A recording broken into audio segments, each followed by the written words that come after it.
নমস্কার, এই চ্যানেলে আপনাদের স্বাগত জানাই। আজকে আমরা সিডিপি অর্থাৎ চাইল্ড ডেভেলপমেন্ট অ্যান্ড পেডাগজি থেকে অত্যন্ত পরিচিত এবং গুরুত্বপূর্ণ কিছু থিওরিগুলির নাম এবং সেগুলি কারা দিয়েছেন এবং কত সালে এই থিওরিগুলি প্রকাশিত হয়েছে এই সম্বন্ধে জেনে নেব।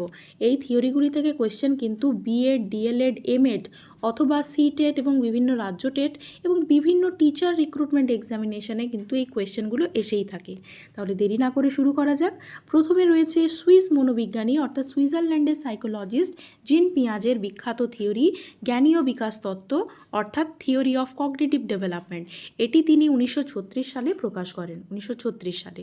পরবর্তী থিওরিটির নাম হচ্ছে গেস্টাল্ট মতবাদ। গেস্টাল্ট মতবাদ এটি কোনো একজন সাইকোলজিস্ট একা দেননি, তবে এখানে এই থিওরি নিয়ে যারা যারা কাজ করেছেন তাদের মধ্যে অত্যন্ত পরিচিত নাম হচ্ছে জার্মান মনোবিজ্ঞানী উলফগ্যাং কোহলার।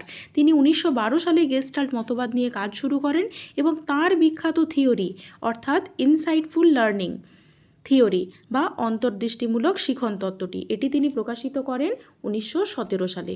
পরবর্তী পয়েন্ট রয়েছে আমেরিকান মনোবিজ্ঞানী আমেরিকান সাইকোলজিস্ট লরেন্স কোহলবার্গ এবং তার থিওরির নাম হচ্ছে নৈতিক বিকাশ তত্ত্ব বা থিওরি অফ মোরাল ডেভেলপমেন্ট।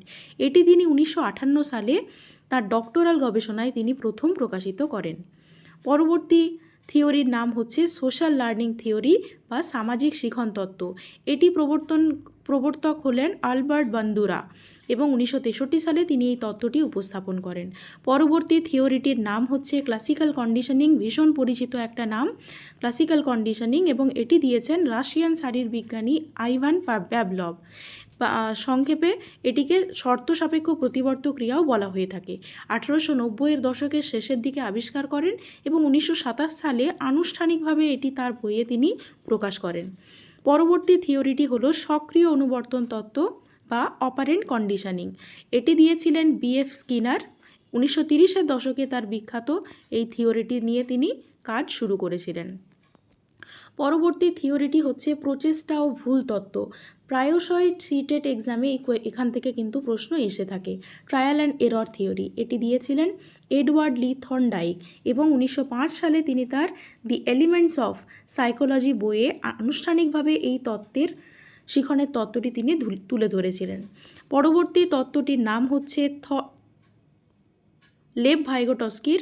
তার বিখ্যাত বই থট অ্যান্ড ল্যাঙ্গুয়েজে তিনি তার তত্ত্বটি, যে তত্ত্বের নাম হচ্ছে সামাজিক সাংস্কৃতিক তত্ত্ব বা সোশিও কালচারাল থিওরি, এটি তিনি 1934 সালে তার বিখ্যাত বই থট অ্যান্ড ল্যাঙ্গুয়েজে এই তত্ত্বটি উপস্থাপন করেছিলেন। পরবর্তী থিওরির নাম হচ্ছে এরিক এরিকসনের চাইল্ডহুড অ্যান্ড সোসাইটি।